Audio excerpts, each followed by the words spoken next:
Hey guys, Divyansh and welcome back to another episode of Football Daily। और अपना app तो वही है भाई, सास बिना ससुराल। भाई फुटबॉल डेली के आज के इस एपिसोड में सबसे पहले बात करते हैं लेपोर्ता के बनाए हुए चक्रव्यूह के। भाई ये ऐसा चक्रव्यूह है, इसमें से तो साक्षात अर्जुन सैक्सी कपूर भी नहीं निकल सकते। ये ऐसा चक्रव्यूह है जहां से क्रिस्टोफर नोलन खुद एक बार वो कह सकता है कि भाई ये तो समथिंग टफ है।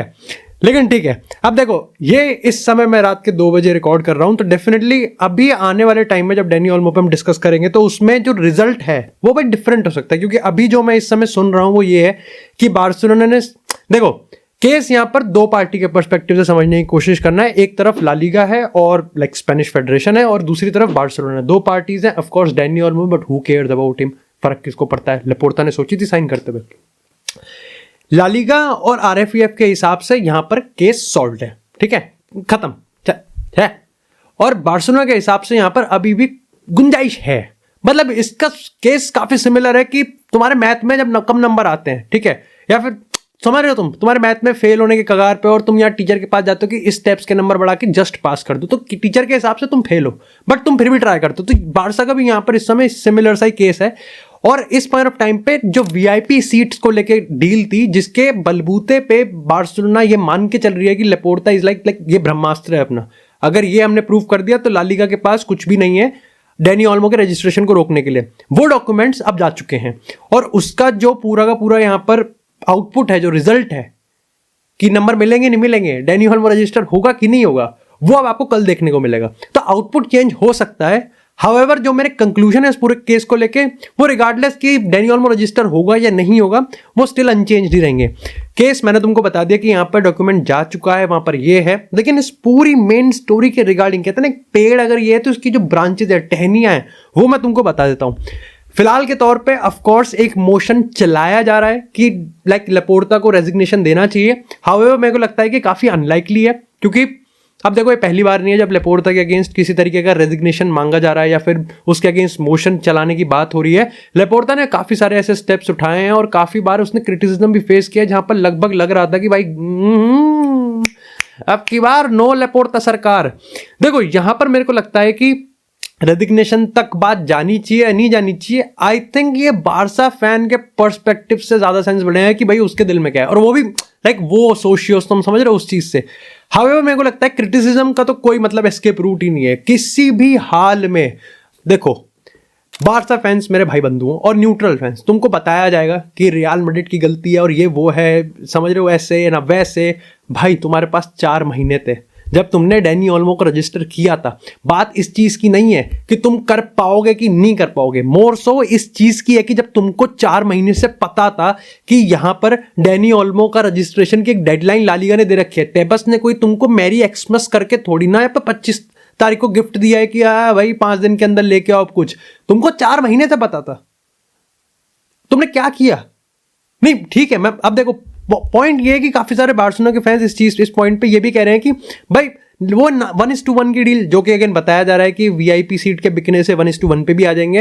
ये 1:1 फिर बार्सिलोना के मीडिया सोर्सेज लगे पड़े हैं कि निको विलियम्स भी आ जाएगा, राफेल लियाओ भी आ जाएगा, सनी लियोनी भी आ जाएगी, मैं भी आ जाऊंगा, सब आ जाएंगे भाई हेंचोत। तो वो यहां पर दिक्कत है कि मतलब आमदनी 98 और खर्चा रुपया। इसके साथ ही जो दूसरी स्टोरी है वो ये है कि भाई एक बार फिर से लियोनेल मेसी का नाम खदेड़ा गया है। और आई थिंक ये भी एक फैशन और ट्रेंड बन चुका है कि जैसे जैसे बार्सिलोना, देखो जैसे मैनचेस्टर यूनाइटेड में कभी भी कुछ भी होता है तो क्रिस्टियानो रोनाल्डो का एक कोट आता है और सबको लगता है कि वाओ व्हाट अ रिलेटेबल। ऐसी सर एलेक्स फर्गुसन का भी कोई कोट आता है या फिर कोई कारनामा आता है and we are like wow what a relatable. ऐसी आई थिंक बार्सिलोना के साथ भी ऐसी हो रहा है कि जब भी कुछ प्रॉब्लम होती है तो फुटबॉल वर्ल्ड फटाफट से एक फाइल निकाल लेता है लियोनेल मेसी के and we are like wow no this time not a what a relatable. इस बार 2021 का एल मुंडो का एक डॉक्यूमेंट यहां पर सामने आया है और जिसने लेजिट मतलब थोड़ा हिला तो दिया है। वो डॉक्यूमेंट इस बात को लेके है कि भाई यहां पर लियोनेल मेसी ने अपना बार्सिलोना में जो स्टे था, उसका जो आखिरी कॉन्ट्रैक्ट रिन्यूअल था, उसके नंबर सामने आए थे। 2017 में लियोनेल मेसी ने कॉन्ट्रैक्ट रिन्यू करा था 2021 तक, और 4 साल में 555 मिलियन का ये कॉन्ट्रैक्ट था, जो ऑफ कोर्स मतलब 138 मिलियन उसको एक सीजन में मिल रहे थे। अभी फिलहाल के तौर पे मैं तुमको बताता हूं कि नंबर्स क्रिस्टियानो रोनाल्डो के 200 हैं अल नसर में, अगर यहाँ पर हम लियोनेल मेसी की बात करें तो उसके भी यहाँ पर 70-80-100 के आसपास हैं इंटर मियामी में। अलॉन्ग साइड उसमें आप यहाँ पर अगर एडिडास सब तड़का वड़का डाल दो तो शायद से वो 120-130 हो जाता है। अगेन ये नंबर 2017 में बार्सिलोना में उसके थे कि 138 मिलियन वो कमा रहा था। लेकिन यहाँ पर जो सबसे शॉकिंगली लोग जिस चीज पे सबसे ज्यादा बात कर रहे हैं वो ये है 115 मिलियन उसको सिर्फ कॉन्ट्रैक्ट एक्सेप्ट करने के मिले थे और उसके ऊपर से 80 मिलियन उसको लॉयल्टी बोनस दिया गया था, यानी कि लगभग 215 मिलियन उसको दिया गया था। देखो अभी मैं तुमको बताता हूं कि किलियन एम्बापे को भी लगभग 100 मिलियन दिया गया था साइनिंग ऑन बोनस जब उसने as a free agent Real Madrid में साइन किया था। काफी सारे लोग, खुद मैंने कितने सारे बार्सिलोना के अकाउंट्स को देखा है, बोल रहे हैं कि भाई मेसी अभी भी चूस रहा है पैसा, अभी भी बिल्कुल खोखला कर रहा है, किस एंगल पे क्या सेंस बनता है। और वहीं काफी सारे लोग इसके एक्सट्रीम में भी हैं कि भाई ही इज मेसी, जो कि मेरे को एक पॉइंट काफी रैशनल लगा कि लियोनेल मेसी पे इतना खर्च करने का मतलब ये भी तो बनता है कि उसने पैसा भी तो जनरेट किया है। लियोनेल मेसी के बाद देखो of course like real Madrid Barcelona सबसे ऊपर वो है भाई, वो प्लेयर आएंगे जाएंगे बट लेगेसी और मार्केटिंग हमेशा रहेगी भाई। Barcelona is the face but there are just 2 exceptions, Barcelona into Lionel Messi and Real Madrid into Cristiano Ronaldo. ये तो इनएविटेबल है भाई, इसको नहीं बीट कर सकते आप, इसको कैसे भी नहीं बीट कर सकते। आई एम लाइक जस्ट ये ऊपर चले जाता है। तो मेरे को लगता है कि आई थिंक ये थोड़ा रैशनल तो है, बट हाउएवर ये बात भी भाई थोड़ी सी सच तो है कि भाई बार्तोमो ने इतने नंबर दे कैसे दिए। और ये भी तब देखो अगेन वो ये ना कि आउट ऑफ कंटेक्स्ट निकालना बहुत आसान होता है कि मेसी का नाम खदेड़ देते हैं और मेसी को पेल देते हैं बस ये करके बस। एंटोइन ग्रीजमैन का कॉन्ट्रैक्ट देखा था, फ्रैंकी डियोंग का कॉन्ट्रैक्ट देखा था। लोग लियोनेल मेसी के नंबर्स की बात करते हैं, लेकिन जब लियोनेल मेसी तो फिर भी भाई लियोनेल मेसी तो 3 साल कैरी करा है इस बार्सिलोना को। What about Frenkie de Jong, what about Antoine Griezmann, what about Ousmane Dembele. आज अंसु फाटी की सैलरी देखो। And again the biggest point, Messi का नाम अभी उठाना सेंस नहीं बनता। लेपोर्ट भाई बार्तोमो ने थोड़ी डैनी ओल्मो के गोदी में लाकर रखा था। लेपोर्टा को जब पहले से ही पता था कि सैलरी में कुछ बचा नहीं है, हमको खामा दर की ठोकरें खानी पड़ेंगी, क्यों बार बार हम यहां पर तेबस के पास जाते हैं और क्यों हम ऐसे लाइक समझ रहे हो ऐसे विक्टिम या फिर अधमरे या मरगिल्ले या समझ रहे हो मतलब कि क्यों इतनी वीक पोजीशन दिखानी है बार्सिलोना की हर ट्रांसफर विंडो में। 4 महीने के लिए 60 मिलियन खर्च करे थे अभी। और हाँ दूसरा angle, this is why like जो भी मैं इस पर बोल रहा हूं दिस इज रिगार्डलेस कि डैनी ओल्मो रजिस्टर होगा नहीं होगा, I know it's very soon, but अभी तक के लिए डैनी ओल्मो का जो बिहेवियर है टॉप नॉच, बढ़िया भाई वो जा सकता है एज अ फ्री एजेंट, वो चला जाएगा। जिसको अगर देखो कहने को उसका पीआर भी कर देगा कि लेपोर्टा ने बित्रे किया है और यहाँ पर ऑफ कोर्स बार्सिलोना ने उसके साथ धोखा किया है और वो चला जा सकता है एज अ फ्री एजेंट, किसी क्लब के साथ जाएगा। उसको क्लब मैनचेस्टर सिटी, भाई उसके लिए मार्केट की कोई कमी है इस पॉइंट ऑफ टाइम पे। सिटी, यूनाइटेड, आर्सेनल कोई भी चला जाएगा वो, hello no even real Madrid चला जाएगा वो, और यहाँ पर नया कॉन्ट्रैक्ट आ जाएगा, नई सैलरी आ जाएगी। और बार्सिलोना को तो ऑलरेडी यहाँ पर कोर्ट ने कह दिया कि भाई तुम तो सैलरी पे करो अपनी, बट उसने नहीं किया भाई। लोग इतने आराम से मेरे पिछली वीडियो में लिख रहे थे कि भाई 6 महीने बाहर बैठ जाएगा, भाई नहीं बैठते। एंड दिस इज वाई ना, दिस इज समथिंग कि बार्सिलोना पिछले कुछ सालों में पोस्ट मेसी एरा में लैक करा है। वो प्लेयर मर मिटने को तैयार है। आई नो ही लाइक वो विलन बन सकता है डैनी ओल्मो बहुत आराम से, बट अभी तक दिल जीत लिया मेरा भाई। डेफिनेटली ऐसे प्लेयर्स ही होते हैं भाई, जो ये है बंदे गांड बटी हुई है लेकिन वो जर्सी पहननी है अपनी छाती पे। बट खैर इसी के साथ यार बात करते हैं थोड़ी सी क्रिस्टियानो रोनाल्डो से। मैं कुछ प्रिपेयर कर रहा था, इतने में मैंने फेब्रिजियो का यहाँ पर रिपोर्ट देखा कि क्रिस्टियानो रोनाल्डो और पीएसजी के बीच में कोई भी ट्रांसफर टॉक्स नहीं चल रही है, पीएसजी ने इसको डिनाई कर दिया। And I am like Fabrizio भाई अभी 1 हफ्ता भी नहीं हुआ है, क्रिस्टियानो रोनाल्डो ने सरेआम नंगे पिछवाड़े पे लात मारी थी ओवरऑल लीग 1 में। How could league 1 be welcoming to Cristiano Ronaldo? और इवन क्रिस्टियानो रोनाल्डो ये सब करने के बाद अगर सोच भी रहा है फ्रेंच पे, तो भाई सर हेलो CR7, दोस्ती टूट जाएगी भाई। हाँ दोस्ती टूट जाएगी, मेहनत करनी पड़ती है कैमरे के सामने ऐसे उसको जस्टिफाई करने के लिए। बट अगेन इस पॉइंट ऑफ टाइम पे यहाँ पर अगर हम CNN पोर्चुगल की बात करें तो यस, क्रिस्टियानो रोनाल्डो अल नसर के बीच में अभी कॉन्ट्रैक्ट थमा हुआ है। ऐसा मैंने सऊदी लाइक लोकल न्यूज से समझा है, सुना है कि क्रिस्टियानो रोनाल्डो को शायद से अल नसर ऑलरेडी एक कॉन्ट्रैक्ट एक्सटेंशन देगी, जो कि ऑफ कोर्स इतना शॉकिंग नहीं है। शॉकिंग है कि क्रिस्टियानो रोनाल्डो के रिगार्डिंग ये बताया जा रहा है कि वो शायद से अब छोड़ सकता है, which is kind of interesting, क्योंकि लोग इसके पीछे का पहलू ये दे रहे हैं कि क्रिस्टियानो रोनाल्डो को अब ऐसी टीम ज्वाइन करनी है जो टाइटल्स के लिए फाइट करे, जिसमें स्पोर्टिंग का नाम सामने आ रहा है। अगेन मैं तुमको इसके रिगार्डिंग थोड़ा सा लॉजिकल एक्सप्लेनेशन दूंगा, अच्छा लगता है, ठीक है। आई थिंक CNN पोर्चुगल या फिर पता नहीं एक और मैं वेबसाइट पढ़ रहा था, उन्होंने तो ये, हाँ, DROAS ने ये चीज़ लिखा है, क्रिस्टियानो रोनाल्डो को ऑफर्स की कोई कमी नहीं होने वाली। लाओ let's get into the logical things पे। दो सवाल है मेरे। पहला सवाल ये है कि जहां मीडिया इस समय क्रिस्टियानो रोनाल्डो की हंगर पे फाइट कर रही है, आई थिंक अल नसर का 200 मिलियन का एक बार पैसे पे बात कर लेते सर, कर लेते हैं, थोड़ा सा कर लेते हैं। 200 मिलियन ऐसा नहीं होता है, ठीक है, 200 मिलियन है, वो थोड़ी इज्जत दे देते हैं उस पैसों को भी। इट्स 200 मिलियन, और 200 मिलियन के साथ द सऊदी प्रोजेक्ट का brand ambassador, ultimate power, unlimited, ये सऊदी बिन सलमान खान के बगल में बैठना, हर चीज बिल्कुल सेट, लेविश लाइफस्टाइल है। मिडल ईस्ट का यहाँ पर मसीहा बनाया जा रहा है क्रिस्टियानो रोनाल्डो को, तो ये सारी सॉफ्ट पावर उसके साथ आती है। तो अगेन हु नोज। दूसरी चीज कि यहाँ पर टाइटल में ऑफकोर्स इस समय मेरे को लगता है पिक्चर में पोर्चुगल में ये कि वही चाइल्डहुड क्लब है, हिस्टोरिक एक सीजन आ जाएगा, लास्ट डांस हो जाएगा, फिर उसके बाद वर्ल्ड कप 2026, फिर हाँ देखेंगे। बट अगेन स्पोर्टिंग अमोरिम के जाने के बाद ऑलरेडी चुकी है, तो मेरे को लगता है कि यहाँ पर स्पोर्टिंग इस पॉइंट ऑफ टाइम पे स्पोर्टिंगली इतनी वैलिड है। अगेन मैनचेस्टर सिटी का नाम उछाल देंगे, बट उछालने के नाम पे ही है। इसके साथ ही यहाँ पर बात करते हैं अब थोड़ी सी रियल मैड्रिड से। भाई मैड्रिड यहाँ पर ट्रेंट आर्नोल्ड के लिए सेकंड बिड प्रिपेयर कर रही थी, ऐसा सूत्र बता रहे थे, लेकिन इसके बाद ही बहुत जल्दी सूत्र ये भी बताने लगे कि रियल मैड्रिड 15 मिलियन से ज्यादा नहीं देगी।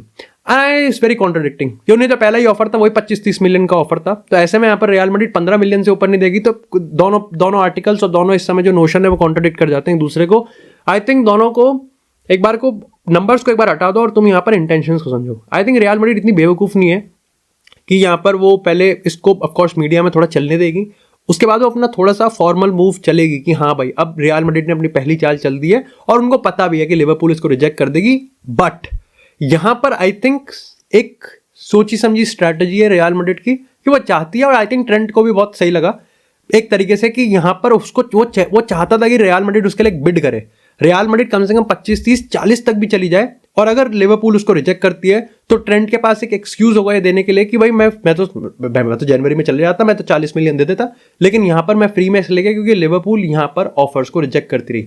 रियल मैड्रिड के तौर पे भी थोड़ा सा काइंड ऑफ ये एक सॉफ्ट पावर वाला गेम है कि उन्होंने तो अपनी पूरी कोशिश की कि लिवरपूल के लिए हैंड ऑफ जेस्चर वाला 40 मिलियन है, और अगेन एक छोटा सा अटैक, भाई रियल मैड्रिड को पेला जा रहा है और लिवरपूल के फैन बेस से काफी ज्यादा पेला जा रहा है, एंड आई कैन अंडरस्टैंड कि आई थिंक लिवरपूल एंटी कर देते कि लिवरपूल हमारे प्लेयर्स को थोड़ा सा सॉल्टीनेस तो मेरे में भी होती, ठीक है। बट मैं एक चीज याद दिला दूं उनको कि जो ये कह रहे हैं कि हमारे चाइल्डहुड प्लेयर पे ऐसे दबोच रहे हैं हाथ, भाई आप जुबीमेंडी को भी खरीद रहे थे, हाउएवर जुबीमेंडी ने खैर मना भी कर दिया आपको।